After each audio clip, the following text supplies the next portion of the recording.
Welcome to Shadowproof. Evidence first, noise last. In late 2016, in Antarctica, the most desolate place in the world, several large military aircraft unexpectedly appeared. After the planes landed, a high-profile figure stepped out.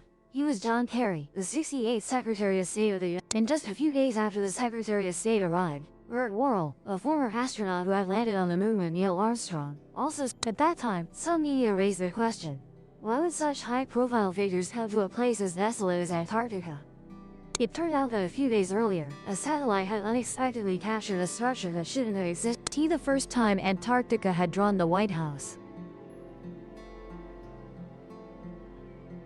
In fact, as early as 1964, a U.S. Navy team had captured images of an unidentified giant antenna in the deep water. But how could this be possible? This is Antarctica, with year-round temperatures of -50°C. Not only desolate and uninhabited, but even animals are rarely seen. And so, right after the Secretary of State flew back, the U.S. immediately launched a special plan and dispatched an expedition team to Antarctica. However, beyond their imagination, this research unexpectedly revealed an ancient map of Antarctica, causing a stir in public opinion. Some even discovered that there were elongated human skulls in Antarctica dating back. So, what exactly is the connection between the pyramids, the ancient map, and the elongated human skulls? Could it be that the pyramids were built by the elongated-headed people? And most importantly, besides the pyramids, did the expedition team discover anything else special that? Next, let's go back to 1929, the year when people first noticed that Antarctica seemed unusual.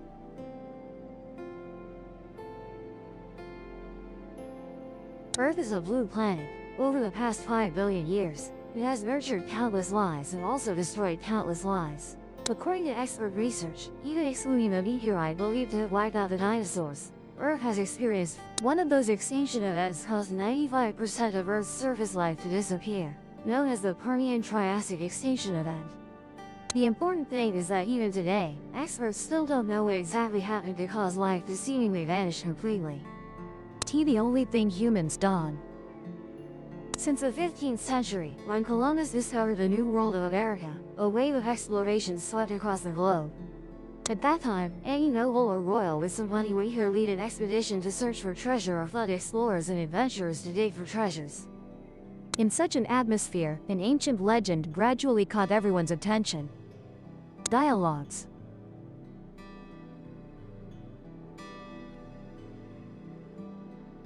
This civilization not only possessed the world's most advanced technology but also had countless treasures.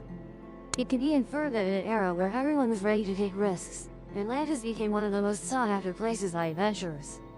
However, strangely, no matter how hard explorers searched, no one could find Atlantis. And now, at this critical moment, someone made a discovery.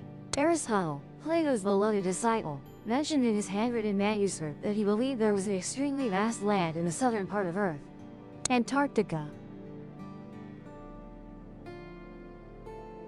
The land opposite the north. At that time, many adventurers speculated that if the Atlantis Plato spoke of truly existed, then the Antarctica Aristotle mentioned might actually be Atlantis.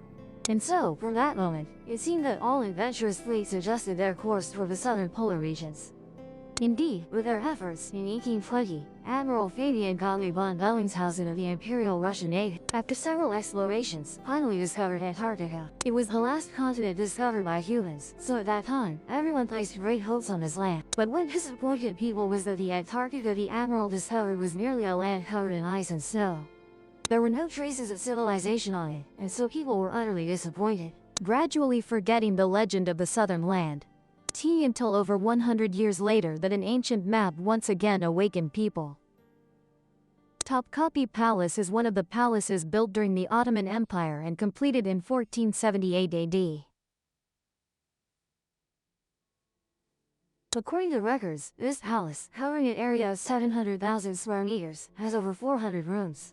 Everything inside was built to the highest standards, including grand halls, exquisite frescoes, and even bathrooms with large folded doors. According to records, during its golden age, the number of servants serving in Topkapi Palace alone reached 4,000. It wasn't until 1929, after the fall of the Ottoman Empire, that Topkapi Palace was repurposed as a museum. In the early days of the museum's establishment, due to the vast number of treasures stored in the palace, including a massive book collection, the local government hired many people to inventory the treasures. The theologian Christoph Adolf Deichmann was one of those who came to help organize the book collection in the palace. One day in 1929, Christoph came to work in the palace as usual. Unexpectedly, while organizing old bookshelves, he suddenly discovered an ancient. From the very first glance, Mr. Christoph noticed that this map was extremely intricate and immediately reported it to the museum. But perhaps because the Antarctic collection had too many treasures, people later didn't pay much attention to it. It wasn't until a White House official in charge of military logistics liaison accidentally discovered the secret behind this map, and everything had to start from a night 68 years ago. In 1954, in a famous house in New Jersey, USA, the lights stayed on all night. At this moment, Einstein, who was busy preparing a speech on the founding of Israel, unexpectedly received a phone call from his close friend, Hutchins Huckwood. Huckwood was a historian who graduated from Harvard University. The two had met long before at a scientific conference. According to Huckwood, although Einstein studied science, he was personally a very romantic person. The two occasionally called to chat, and the content wasn't limited to dry academic knowledge. Sometimes they even soared into discussions about the history of the U.S. And that day, from the start, it was destined to be a conversation that would keep them awake all night. Huckwood had come across an ancient map named Pyrrhus. At that time, he realized it wasn't a complete map. Based on the 5 compass symbols on the map, including 2, Huckwood estimated that the current map was only a part of the original. Hearing this, Einstein couldn't hold back, slashed a ladle of cold water on his face, and said, "An ancient map missing a piece is nothing strange. Did you have to tell me at midnight like this?" After hearing this, Huckwood finally realized he had forgotten to tell Einstein one important, which was that the time this map was drawn was 1513 AD. Yet the map accurately depicted the location of Antarctica. As soon as Huckwood finished speaking, the atmosphere immediately, because even without Huckwood saying it, Einstein himself had thought of it. Humans discovered the Antarctic continent in 1820, but this map came from 1513.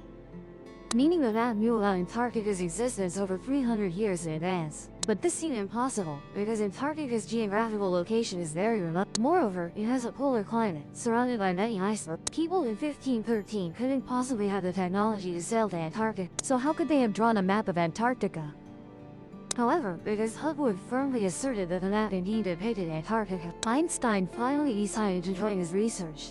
However, this research involved an Earth catastrophe that even Einstein had never imagined.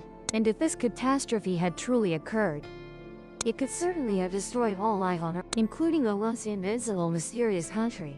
And all of this was recorded in the small text beside the map. Because the time the map recorded Antarctica, compared to when humans first discovered it, had too great a discrepancy. Therefore, Huckwood believed that the was to determine who exactly the map's creator was.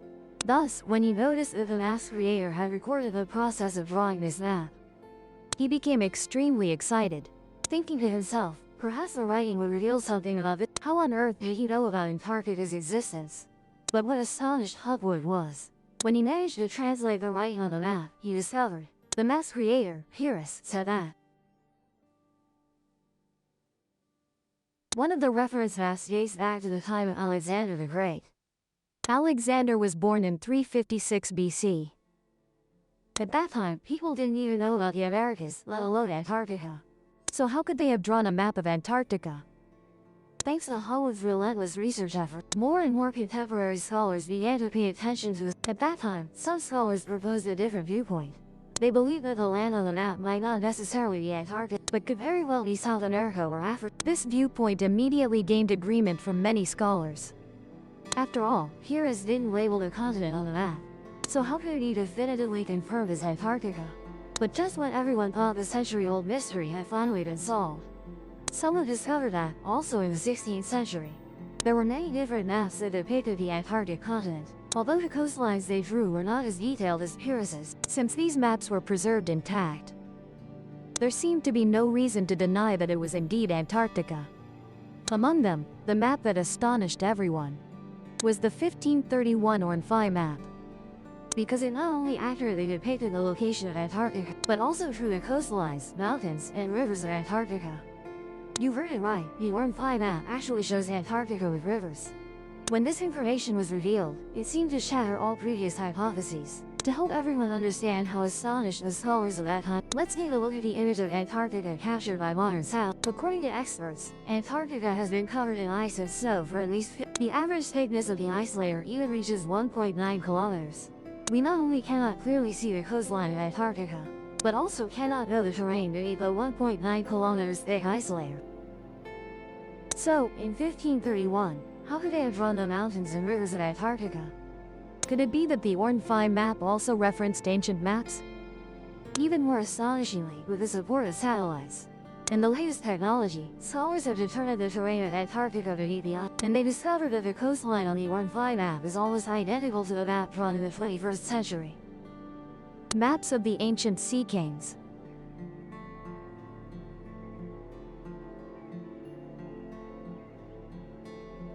In the book, Mr. Harwood clearly pointed out the focus. He believed that the continent drawn on Pyrrhus's map is the Queen Maud land region of it. This region, in 9600 BC, which is 11,600 years ago, was not yet. At that time, there existed a civilization on Earth, and it was they who drew the map of it.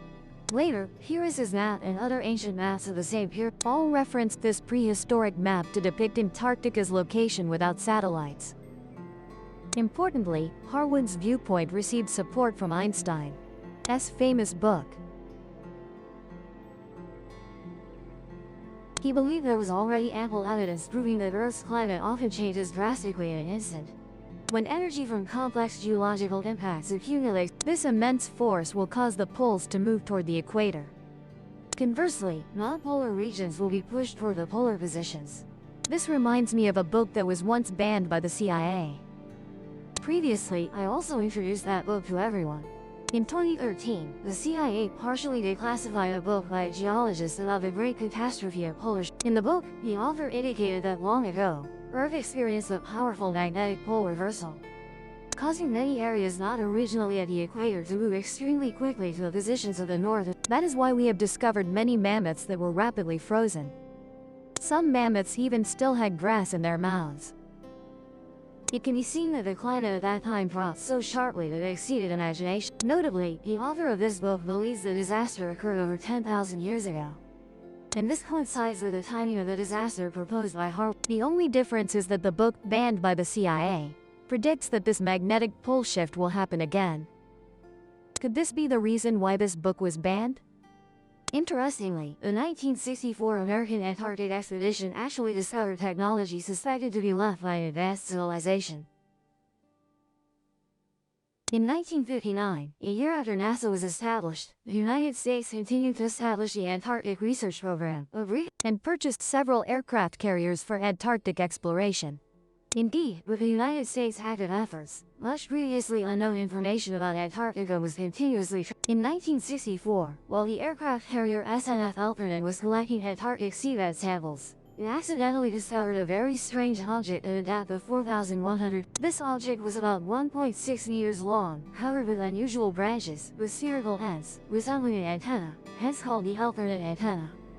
At the time of photographing it, the aircraft carrier was also interfered with by strange radio waves, making it very difficult to finally capture. And this incident caused great tension in the US, as they suspected it might be new technology developed by the Soviet Union. Therefore, then President Lyndon Johnson immediately ordered research on this antenna. But strangely, when the Alpernan aircraft carrier returned to the location where the antenna was found, it could not be found.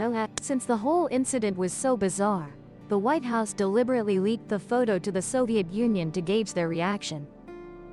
Unexpectedly, the Soviet Union was also very surprised upon seeing the antenna and even began researching what the object. At that time, some countries hypothesized whether it might be a carnivorous sea cow. However, this claim was immediately refuted by marine biologist Thomas Hobbit. Thomas stated that this object was located at a depth of 4. At this depth, not even sunlight can reach, so sea cows and other plants cannot survive here. Interestingly, on an 8,000-year-old mural in Utah, the Altonet antenna was seen again. Could this be the way of life of the Anunnaki, or is it a signaling device of some high-tech civilization? Shortly after the Altonet antenna was photographed by humans, in 2016, a satellite captured a group of pyramid-like structures not far from the antenna's location. According to documents, this structure, believed to be a pyramid, is located under Mount Elskwood. In 1935, an explorer named Lygon Elskwood flew a small plane over this area. At that time, waifus had not discovered the pyramid, but due to the greenhouse effect melting the ice, humans finally saw this structure in 2016. It was then discovered that the Antarctic pyramid, like the Pyramid of Khufu, has 4 symmetrical slopes, a perfect square base, with each side about 2 kilometers long. S report, the pyramid.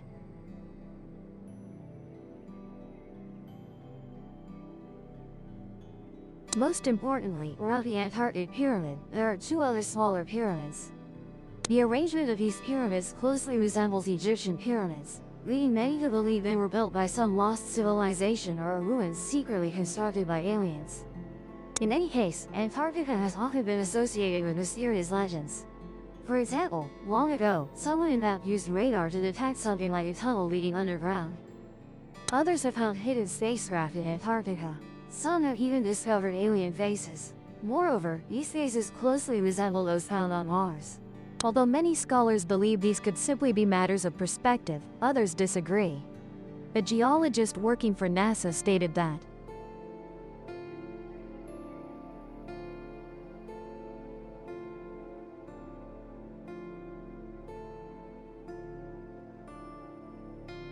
shortly after the geologist's office, a German exploration vessel actually collected a very special sample from the frozen seabed of Antarctica.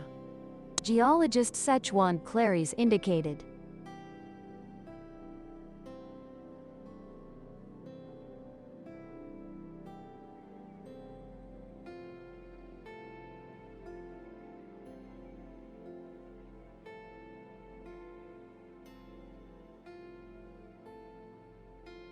"60 different soil samples, similar to what you would find in a seabed lake." Could it be that Earth truly underwent a powerful geomagnetic reversal process, causing continental drift? Otherwise, how could Antarctica have tropical plants? Even more interestingly, in Polynesian local legends, they believe their ancestors lived in a snow-covered southern continent. Coincidentally, in recent years, archaeologists had indeed found very strange human remains in Antarctica. Could they be the ancestors mentioned by the Polynesians? And if so, were these Antarctic ruins built by them?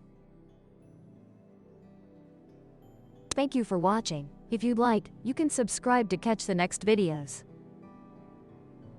Or if you have time, you can watch more videos from this channel.